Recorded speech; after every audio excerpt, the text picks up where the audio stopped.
सभी स्टूडेंट्स का बंसल में इस क्लास में स्वागत है। हम लोग बात कर रहे थे इंटीग्रल इक्वेशन की। तो आपको पिछले लेक्चर पर सिलेबस बता दिया गया था इंटीग्रल इक्वेशन का एंड बाउंड्री वैल्यू प्रॉब्लम का। तो आज का हेडिंग दिया जाए अपनी फेयर कॉपी के साथ।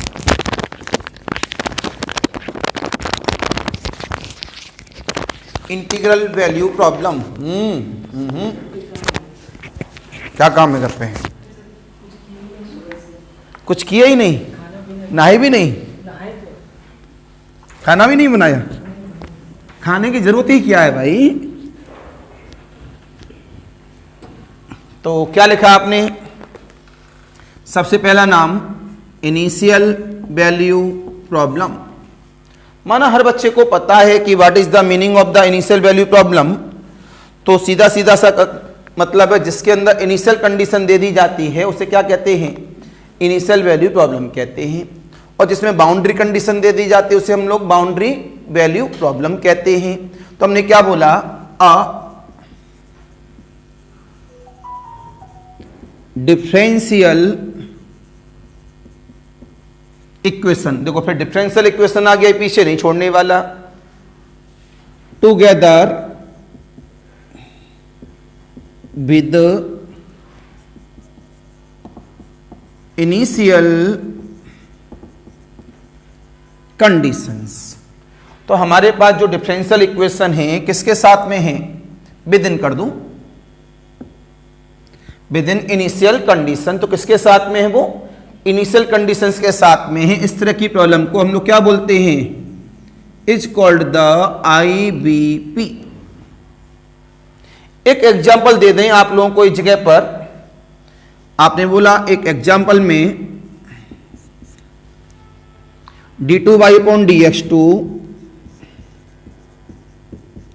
Plus x² y is equal to 1। इसमें मैंने कंडीशन लगा दी y ऑफ नॉट बराबर 0, y डैश ऑफ नॉट बराबर 1। तो ये इनिशियल कंडीशन हो गई। तो इसे हम लोग क्या बोलेंगे? This is called initial value problem. अब दूसरी डेफिनेशन बन जाती है हमारे पास बाउंड्री वैल्यू प्रॉब्लम। तो क्या बोला गया? A differential equation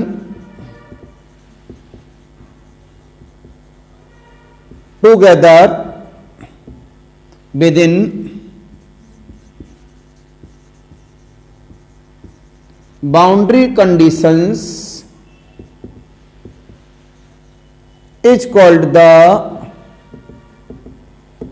boundary value problem. Right बेटा लोगों?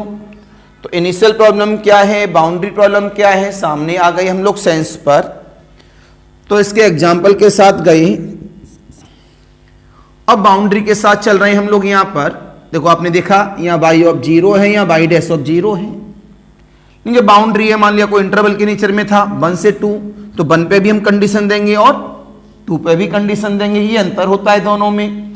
तो आपने कहा d2y/dx2 plus x² y equal to 2। मान लिया बाउंड्री मेरी थी 0 और 1, तो मैंने कंडीशन दी y ऑफ 0 कितना? 1 और y ऑफ 1 क्या दिया? 2।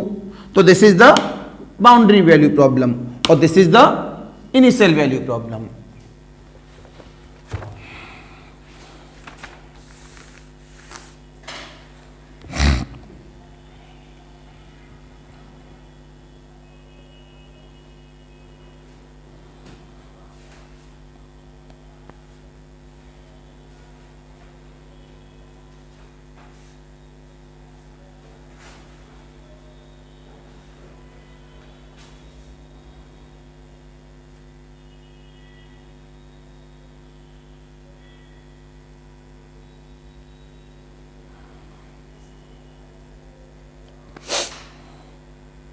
अब हेडिंग दीजिए बेटा इंटीग्रल इक्वेशन।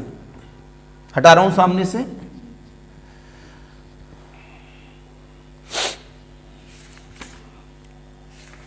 लेक्चर नंबर जरूर डालते रहिएगा। और सबसे बड़ी बात है थोड़ा सा आपके पास लाप्लास और क्या नाम है उसका, फोरियर। ये दोनों को बेसिक कॉन्सेप्ट से एक बार देख लीजिए तो आपको थोड़ा फायदा मिलेगा। और मैंने बुक मंगाई थी इंटीग्रल इक्वेशन की और अलजेब्रा की, दोनों बुक अपने पास रखिए। अब हेडिंग दीजिए इसमें इंटीग्रल इक्वेशन।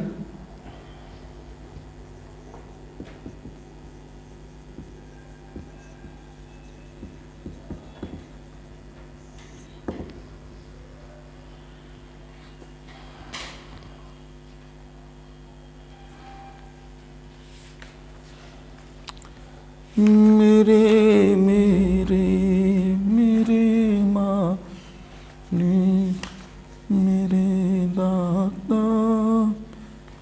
मालिक मेरे।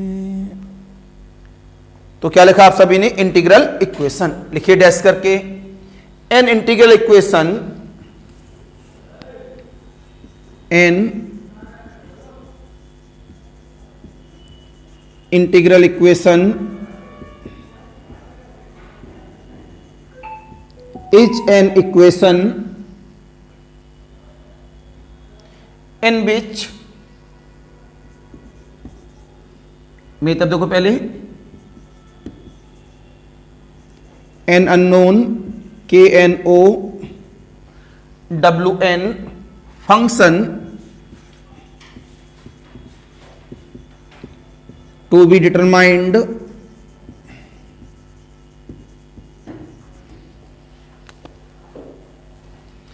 appears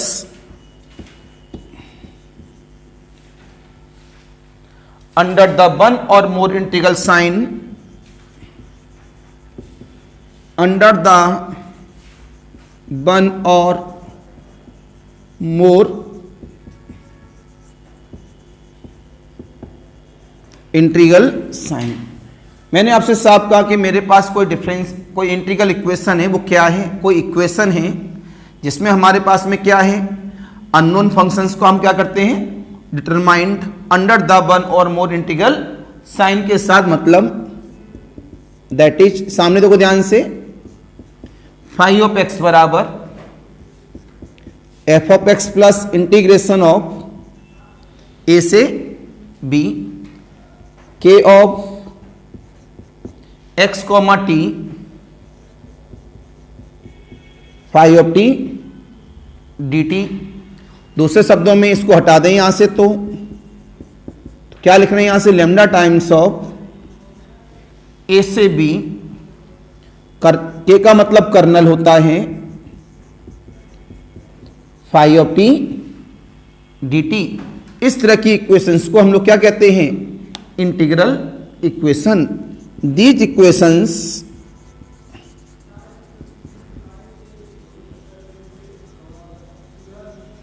आर कॉल्ड द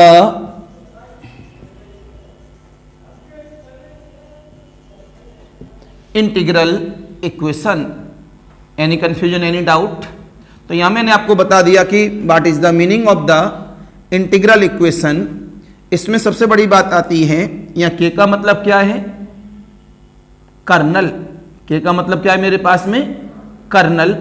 और ये जो फंक्शन है, ये फंक्शन हमारे, नोट कर लो, सारी बात लिखा दूं नीचे।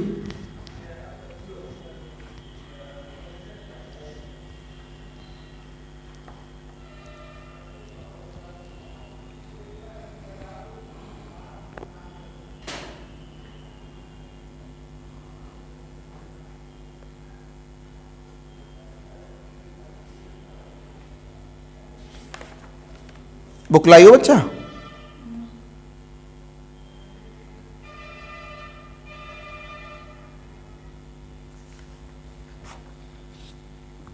कल से होमवर्क मिलना चालू हो जाएगा।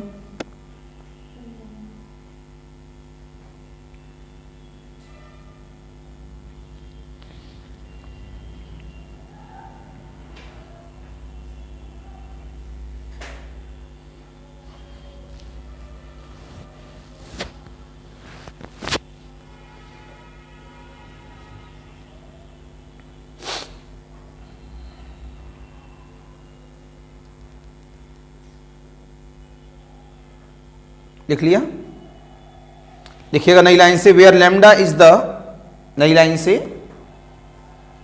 Where lambda is the non zero real, lambda is the non zero real और complex parameter, where lambda is the non zero real और कॉम्प्लेक्स पैरामीटर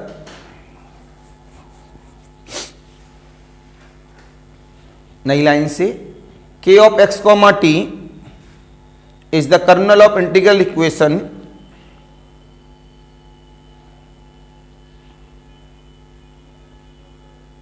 फिर नई लाइन से अंदर क्या है, फाई ऑफ t, तो नई लाइन से phi of t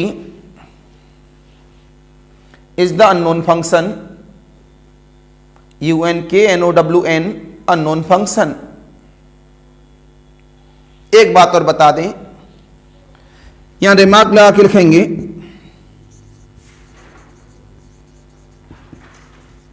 some other T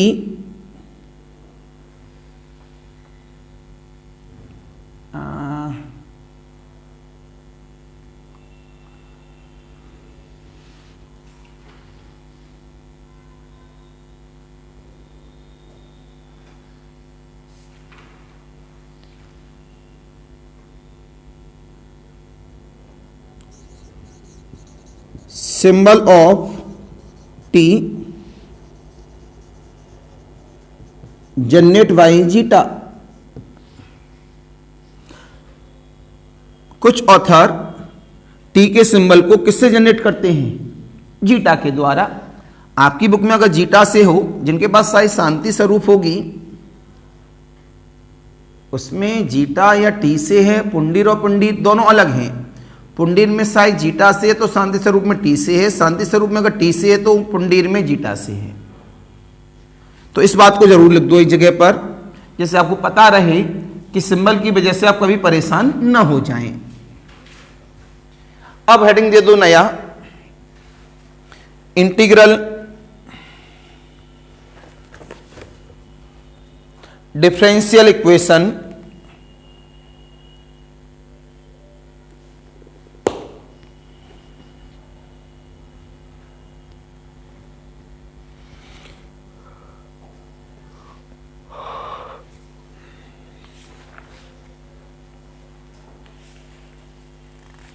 तो सीधा सीधा सा मतलब है, ये था इंटीग्रल इक्वेशन।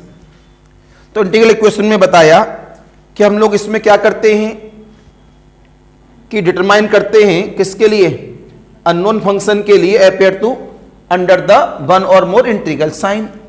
अब मैंने हेडिंग दिया इंटीग्रल डिफरेंशियल इक्वेशन। तो डेफिनेशन यही है, अगर इसके अंदर डेरिवेटिव का सिंबल आ जाए, क्या कहा, अगर इस डेफिनेशन में डेरिवेटिव का सिंबल आ जाए तो क्या बन जाएगा, इंटीग्रल डिफरेंशियल इक्वेशन। तो प्लीज हेडिंग दीजिएगा इंटीग्रल डिफरेंशियल इक्वेशन, लिखें डैश करके, an integral equation, an integral equation is an equation in which an unknown function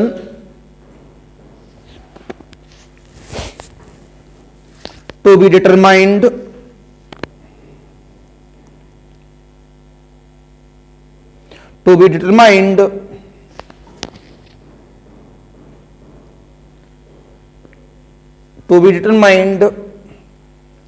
appears under the one or more integral sign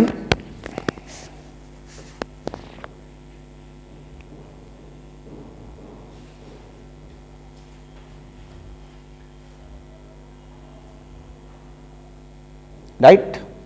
ये तो हो गया integral equation के लिए, फुल स्टॉप लगा दो। इस इंटीग्रल इक्वेशन में क्या और हो, फुल स्टॉप लगाने के बाद लिखो if the derivatives of the function,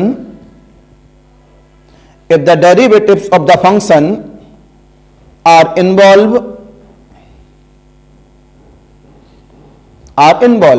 यदि इसमें क्या हो जाए, फंक्शन का डेरिवेटिव इन्वॉल्व हो जाए तो उसे क्या बोलोगे, comma then this integral equation is called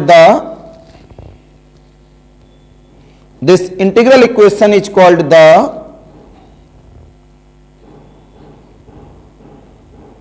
integral differential equation.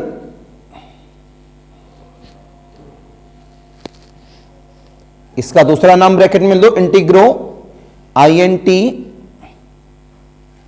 INTEGRO integro differential equation. It is clear.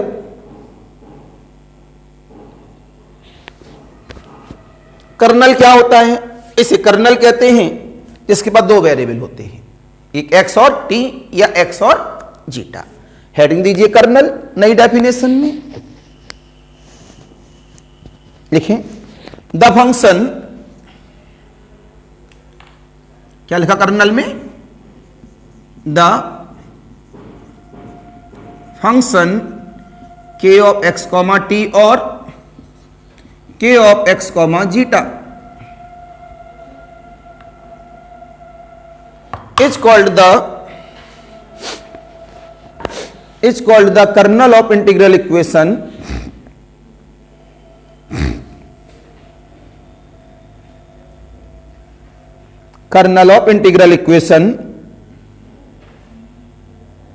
comma which is a function of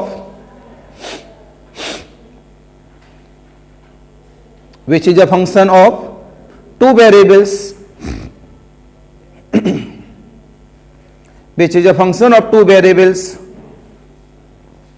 x and zeta or x and t। तो stop लगाने के बाद नई line से where x is the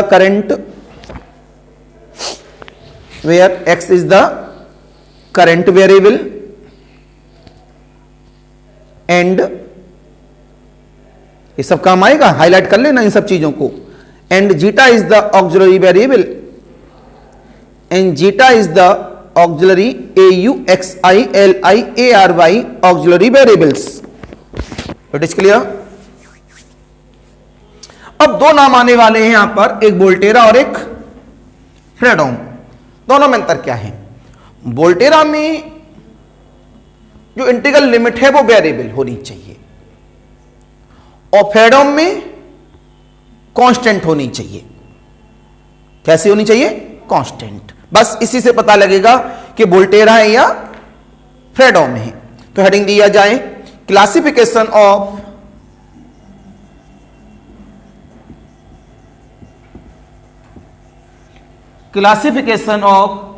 linear integral equation. पहला नाम Volterra integral equation. Volterra integral equation इसका use हुआ 1896 में। N integral equation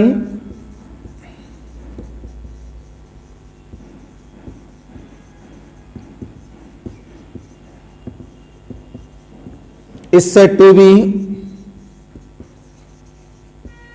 Volterra integral equation if the upper limit variable होनी चाहिए। पूरा अगर बात करें तो upper limit of integration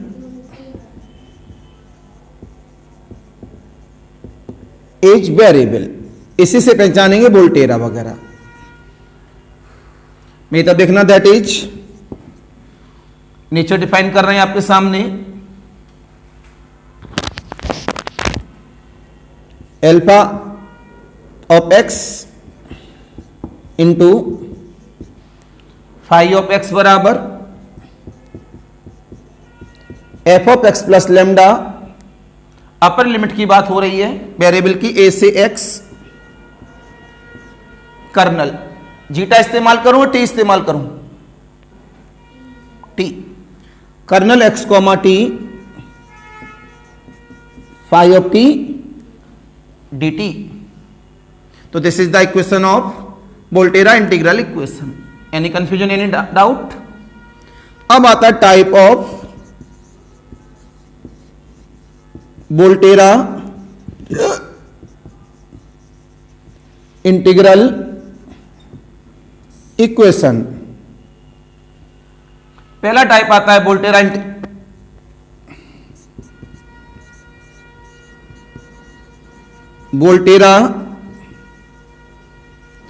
integral equation of first kind. हमने साफ बोला, इसमें जो अल्फा दिख रहा है उसे क्या मान लो? 0। इफ अल्फा बराबर 0 देन ये हमारे पास क्या है? Equation number 1। Then equation number 1 का नाम है Volterra integral equation. Then Volterra integral equation is Volterra integral equation is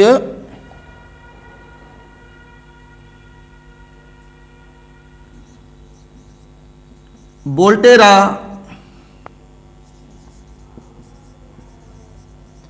integral equation of first kind.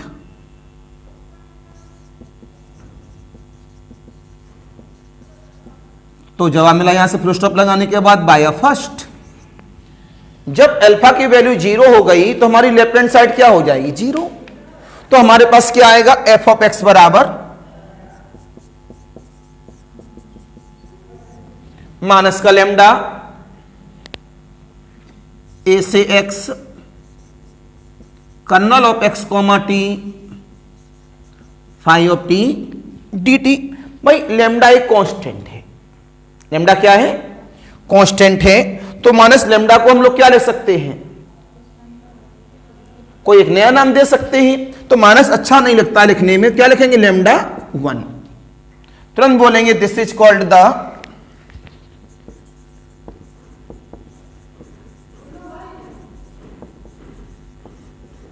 Volterra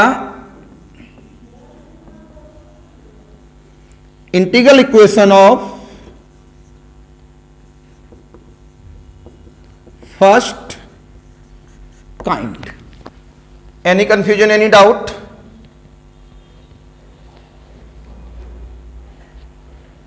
बोलो बच्चा।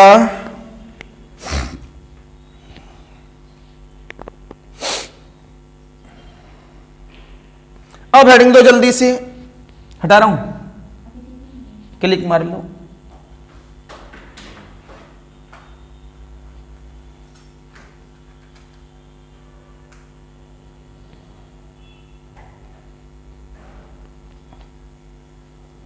इतनी देर में चालू करते हो मोबाइल?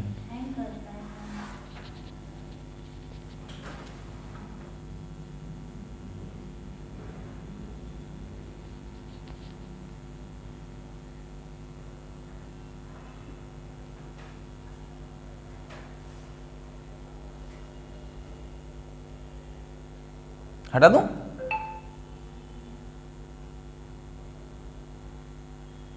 नोट कर लो, फिर नोट कर लो, उठाओ। दूसरा नंबर आता है Volterra integral equation of second kind में। तब देखना, इफ अल्फा ऑफ एक्स बराबर क्या मान लिया? 1। तो बोला गया then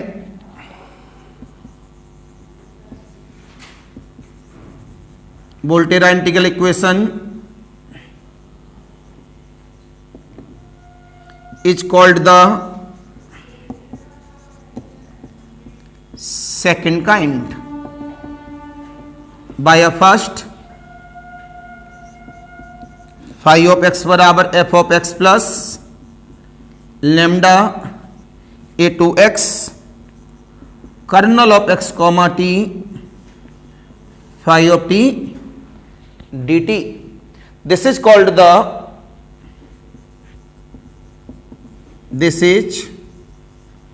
the Volterra integral equation of second kind. तीसरा नंबर आया Volterra integral equation of third kind. हमने बोला इफ एल्फा बराबर 1 एफ ऑफ एक्स बराबर 0 देन वोल्टेरा. आप भी समझते, ये आपके काम का है. सब नई कॉपी बना लो, इसकी नई कॉपी बना लो, ये नेट में काम आएगा पूरा. ठीक है, बस पर वीक में क्या करेंगे, इसका ऑब्जेक्टिव ले लिया करेंगे. तो एक नई कॉपी बना लो. तो then Volterra integral equation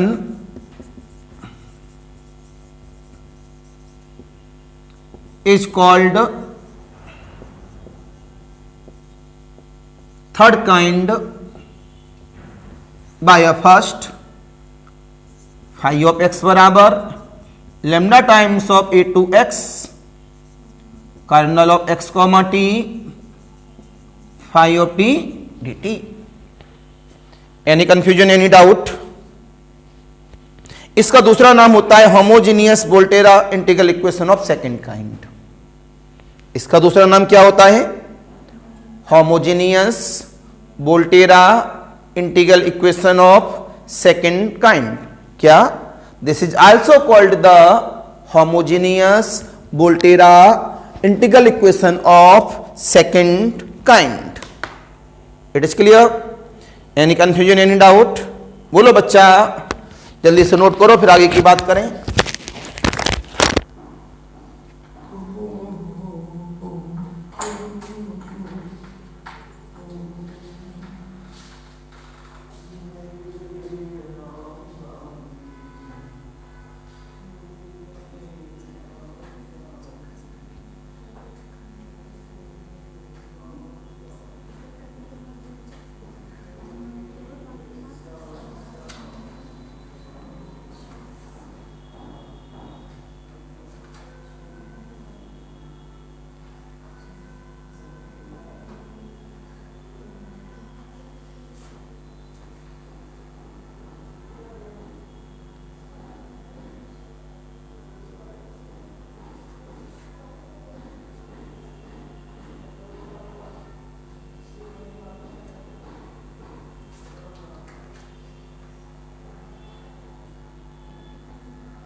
right.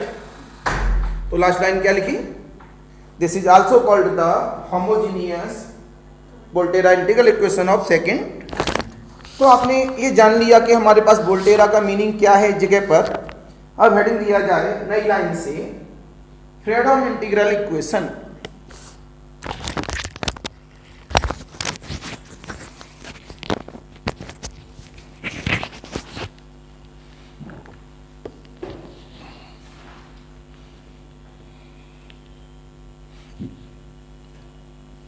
क्या लिखा, फ्रेडहोम इंटीग्रल इक्वेशन। इसका मैं ईयर देख के बता दूंगा किस ईयर में डेवलप हुआ ये देखेंगे। इन integral equation, an integral equation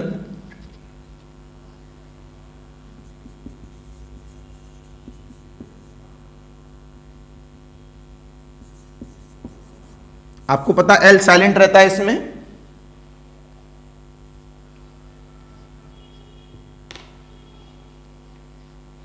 Fredholm integral equation में क्या लिखा, an integral equation is said to B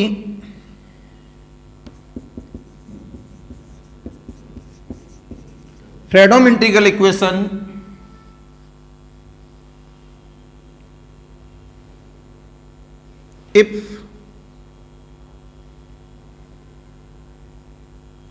if the upper and lower limit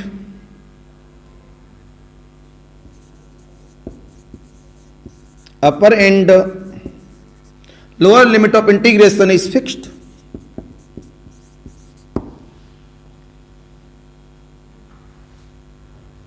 or domain of integral equation is fixed.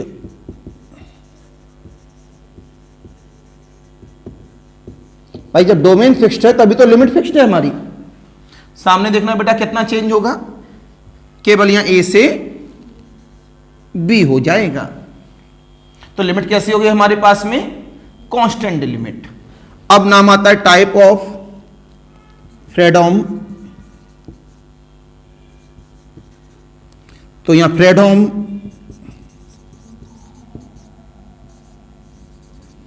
Integral equation of the first kind.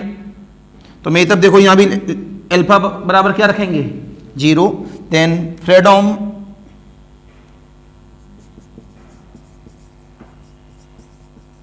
Integral equation is called the Fredholm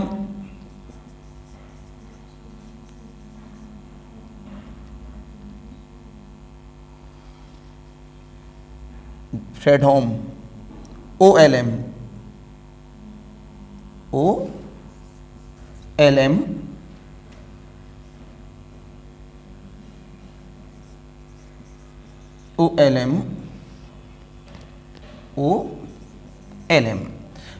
Fredholm integral equation of the first kind by first. तो यहां 0 हो गया, तो F of x बराबर minus lambda होगा। Minus lambda को lambda 1 लिख दे रहे हैं हम लोग यहां से, और यहां क्या हो जाएगा ए से b. This is called the Fredholm integral equation of first kind. Any confusion, any doubt, जल्दी से नोट करिए। हेलो, नमस्कार जी। क्या? नहीं सर IIT JEM की, नेट JRF की।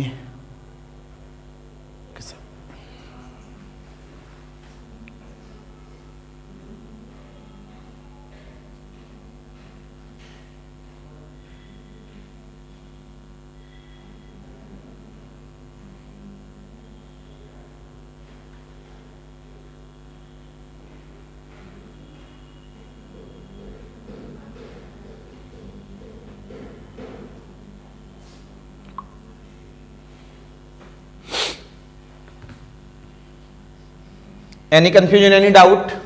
तो दोनों में क्या अंतर पता लगा आपको इन टाइम? इसमें लिमिट कांस्टेंट है, उसमें अपर लिमिट कैसी है, वेरिएबल है। अब आता है Fredholm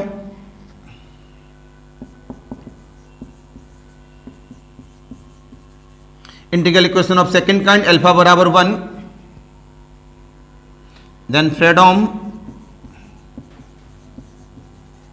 by a first A से B, Freedom integral equation of the second kind. Any confusion, any doubt? फिर आता है हमारे पास Freedom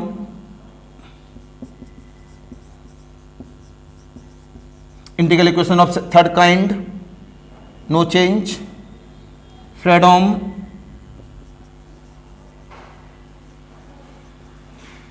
by a first A से B, right?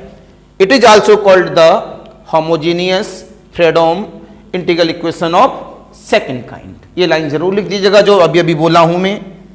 तो ये मैंने दोनों में क्या बता दिया, डिफरेंस, कि what is the difference between the freedom and Volterra. तो ये अब इस पे करेंगे हम लोग प्रॉब्लम. आप समझ गए होंगे कि प्रॉब्लम में स्पीड क्या रहेगी. तो पहले दिन का लेक्चर बढ़िया रहा आपके पास. तो कल मुलाकात होगी इसमें प्रॉब्लम्स के साथ में. आज के लिए नमस्कार.